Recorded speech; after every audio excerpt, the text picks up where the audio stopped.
नमस्कार दोस्तों, स्वागत है आपका फाइनेंशियली लिटरेसी चैनल पर, जहां हम बात करते हैं पैसे की समझ, निवेश की रणनीति और उस सोच की जो आपको बना सकती है एक समझदार और सफल निवेशक।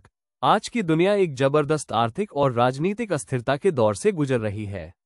चारों तरफ अनिश्चितता का माहौल है। रूस यूक्रेन युद्ध लगातार तीसरे साल भी जारी है, जिससे वैश्विक ऊर्जा आपूर्ति और खाद्य कीमतों पर गंभीर असर पड़ा है। मिडिल ईस्ट में इजरायल और गाजा के बीच बढ़ता संघर्ष, ईरान की भूमिका और तेल उत्पादन में बाधाएं पूरी दुनिया के बाजारों में तनाव पैदा कर रही हैं।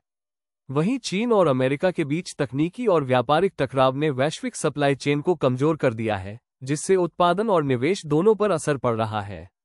जलवायु परिवर्तन एक नई आर्थिक आपदा बन चुका है। बाढ़, सूखा, हीटवेव और ग्लेशियर पिघलने जैसे संकट अब केवल पर्यावरणीय मुद्दे नहीं रह गए हैं, बल्कि अर्थव्यवस्था को सीधे चुनौती दे रहे हैं। साथ ही तेजी से बढ़ती बुजुर्ग आबादी के कारण सरकारों पर स्वास्थ्य और पेंशन जैसी योजनाओं में भारी खर्च का दबाव बढ़ गया है। इन सभी कारकों का नतीजा यह है कि IMF की फिस्कल मॉनिटर रिपोर्ट के अनुसार वर्ष 2030 तक दुनिया का सार्वजनिक कर्ज वैश्विक GDP के 100% तक पहुंच सकता है, यानी जितनी पूरी दुनिया की कमाई होगी उतना ही या उससे ज्यादा कर्ज उस पर लदा होगा। इस भयावह स्थिति का सीधा असर यह है कि सरकारों को ब्याज चुकाने के लिए और कर्ज लेना पड़ेगा, कर बढ़ाने पड़ेंगे, निवेशक डरेंगे और वैश्विक व्यापार प्रणाली में प्रोटेक्शनिज्म यानी अपना अपना देखो वाली सोच हावी हो जाएगी। यह एक गंभीर चेतावनी है कि अगर समय रहते समाधान न खोजे गए तो पूरी वैश्विक अर्थव्यवस्था धीमी पड़ सकती है और इसका प्रभाव हर आम नागरिक की जेब तक पहुंचेगा। दुनिया भर में जहां आर्थिक अनिश्चितता का माहौल है, वहीं भारत एक स्थिर, सशक्त और उम्मीद से भरा अपवाद बनकर उभरा है। वित्त वर्ष 2024 से 25 की चौथी तिमाही Q4 FY25 में भारत ने शानदार 7.4% की GDP ग्रोथ दर्ज की है। ये सिर्फ एक आंकड़ा नहीं, बल्कि एक संदेश है कि भारत आज भी दुनिया की सबसे तेजी से बढ़ती अर्थव्यवस्था बना हुआ है।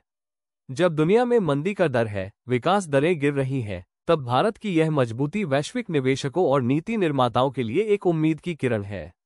यही नहीं, भारत में खुदरा महंगाई यानी CPI कंज्यूमर प्राइस इंडेक्स भी RBI के लक्ष्य के भीतर बनी हुई है, जो ये दर्शाता है कि हमारे देश में मूल्य स्थिरता और मांग दोनों में संतुलन बना हुआ है। इसके साथ साथ भारत का विदेशी मुद्रा भंडार फॉरेक्स रिजर्व्स भी ऐतिहासिक रूप से मजबूत है, जो देश की आर्थिक सुरक्षा का बड़ा कवच है। हमारा बैंकिंग सेक्टर, जो कभी NPA बुरे कर्ज के कारण बदनाम था, आज एक सुधरा हुआ, मजबूत और डिजिटल रूप से सक्षम सिस्टम बन चुका है, जो क्रेडिट ग्रोथ को संभालने के लिए पूरी तरह तैयार है। इन सभी मजबूत बुनियादों के आधार पर अब भारतीय रिजर्व बैंक RBI देश में आर्थिक गतिविधियों को और गति देने के लिए तीसरी बार रेपो रेट में 25 बेसिस प्वाइंट की कटौती करने की दिशा में अग्रसर है। इससे ब्याज दर घटकर 5.75% पर आ सकती है और ये कदम RBI की रेट कट की हैट्रिक को पूरा करेगा। ये दर कटौती सिर्फ एक आंकड़ा नहीं, बल्कि सरकार और केंद्रीय बैंक की यह सोच दर्शाती है कि भारत अब सिर्फ बचाव नहीं, बल्कि आक्रामक विकास प्रोएक्टिव ग्रोथ की राह पर है। RBI द्वारा रेपो रेट में की गई कटौती का असर सिर्फ आंकड़ों तक सीमित नहीं रहता, बल्कि इसका सीधा प्रभाव आम लोगों की जिंदगी, बिजनेस गतिविधियों और पूरे निवेश माहौल पर पड़ता है। सबसे पहले बात करते हैं आम जनता की। जब रेपो रेट घटता है तो बैंक भी अपनी लोन दरों को कम करते हैं। इसका मतलब होता है कि home loan, auto loan, personal loan जैसे सभी कर्ज सस्ते हो जाते हैं, जिससे आम लोगों की EMI घट जाती है। और जब EMI कम होती है तो लोगों के पास खर्च करने को ज्यादा पैसा बचता है, जिससे बाजार में मांग बढ़ती है। यही नहीं, कम ब्याज दरों के माहौल में उद्योगों और कंपनियों को निवेश करने की प्रेरणा मिलती है। सस्ती दरों पर लोन मिलने से वे फैक्ट्री खोल सकते हैं, नई मशीनें खरीद सकते हैं और ज्यादा लोगों को रोजगार दे सकते हैं, यानी निवेश बढ़ता है और इसके साथ साथ जॉब क्रिएशन भी होता है। इसके अलावा शेयर बाजार पर भी इसका सकारात्मक प्रभाव दिखता है। आमतौर पर जब RBI दर घटाता है तो बैंकिंग, ऑटो और रियल्टी जैसे इंटरेस्ट सेंसिटिव सेक्टरों में तेजी आती है, म्यूचुअल फंड्स में इनफ्लो बढ़ता है और FIDII की दिलचस्पी भी मजबूत होती है, जिससे स्टॉक मार्केट में रौनक दिखाई देती है। दूसरी तरफ फिक्स्ड डिपॉजिट्स FDS पर ब्याज दरें कम होने से लोग FD में पैसा रखना कम पसंद करते हैं और वो पैसा इक्विटी, डेट, म्यूचुअल फंड्स या REITs जैसे विकल्पों की ओर शिफ्ट होता है, जिससे पूंजी बाजार को और मजबूती मिलती है।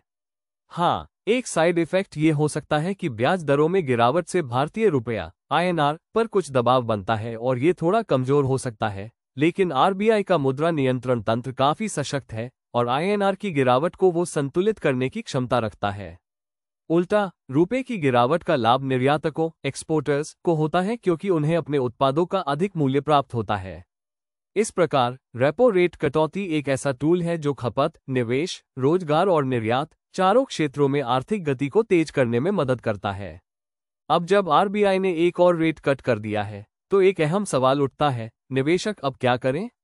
कौन से सेक्टर में निवेश करना चाहिए? किस रणनीति से आगे बढ़ना चाहिए? भारत में ब्याज दरों में कटौती की यह हैट्रिक सिर्फ अर्थव्यवस्था के लिए नहीं, बल्कि हर निवेशक के लिए एक सुनहरा अवसर है।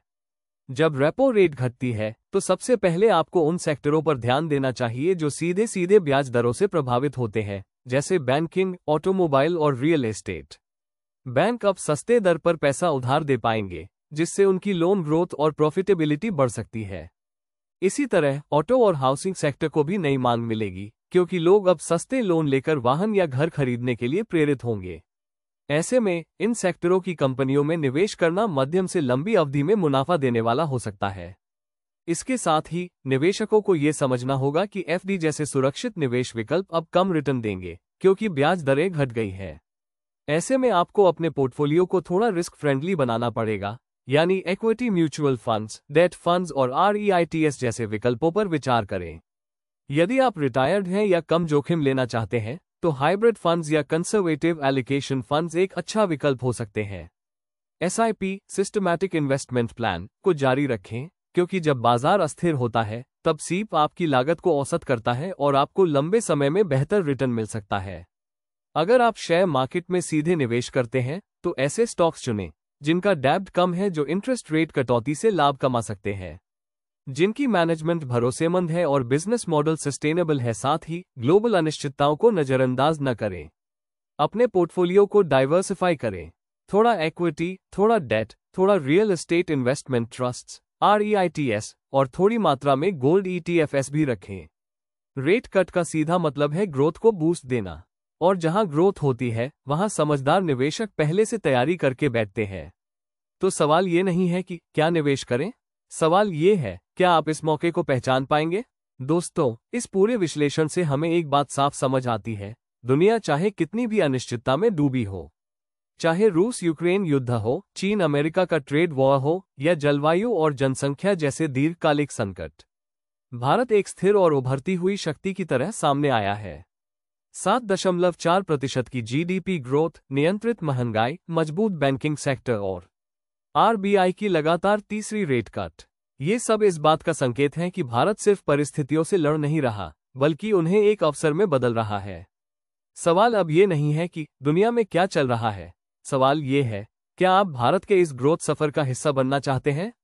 अब वक्त है सोने का नहीं, अब वक्त है जागने का, समझदारी से निवेश करने का और उस ग्रोथ का हिस्सा बनने का जिसे अगला दशक, इंडियाज डेकेड, कहा जा रहा है। आपका अगला कदम आपके भविष्य को तय करेगा। SIP चालू रखें, FD से निकलें और नए विकल्प देखें। जानकारी लें, समझदारी से सोचें, और सबसे जरूरी, डरिए मत, एक्शन लीजिए। और जाते जाते, जो लोग तूफानों से नहीं डरते, वही इतिहास में इमारतें खड़ी करते हैं। जय हिंद। आगे बढ़िए, सोच के साथ, समझ के साथ और आत्मविश्वास के साथ। इस वीडियो में प्रस्तुत की गई जानकारी केवल सामान्य जानकारी के लिए है और इसे निवेश सलाह के रूप में नहीं लिया जाना चाहिए। शेयर बाजार में निवेश जोखिम से मुक्त नहीं होता और इसमें आपका पूंजी नुकसान हो सकता है। निवेश करने से पहले कृपया अपनी व्यक्तिगत वित्तीय स्थिति, जोखिम सहनशीलता और निवेश लक्ष्यों का मूल्यांकन करें। आवश्यक हो तो वित्तीय सलाहकार या विशेषज्ञ से परामर्श अवश्य लें। इस वीडियो के कंटेंट के कारण उत्पन्न होने वाले किसी भी नुकसान या नुकसान के लिए वीडियो निर्माता, प्रस्तुतकर्ता या प्लेटफॉर्म जिम्मेदार नहीं होंगे।